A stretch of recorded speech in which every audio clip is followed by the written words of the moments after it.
Welcome back to my wardrobe build. I'm starting work on the middle section.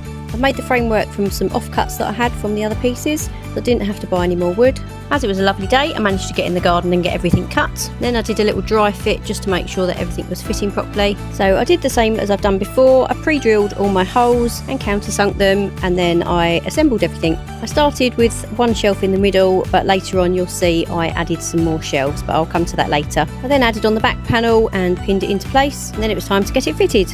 It was a bit tricky, but with some brute force it went in.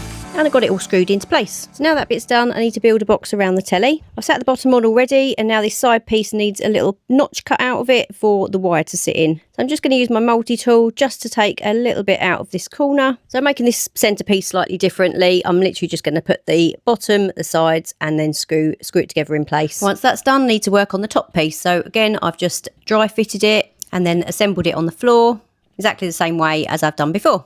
Needed a bit of help putting this one up because it was a little bit heavy, but it went in okay. I just got the batten caught at the back, but once I've moved that, it went in perfectly.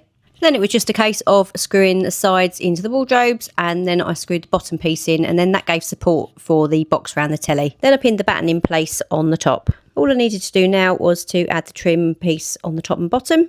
So I just got those cut, glued and pinned into place. Needed to use a few shims on the bottom piece because it was just slightly out. This is when I decided to add in a couple of shelves on the bottom section. So I cut some extra wood and added in some pocket holes so I could attach them. I drilled 3 either end and 6 on the back. I cut some support pieces for the shelf to sit on while I screwed it in. This just held it in place and made it a bit easier.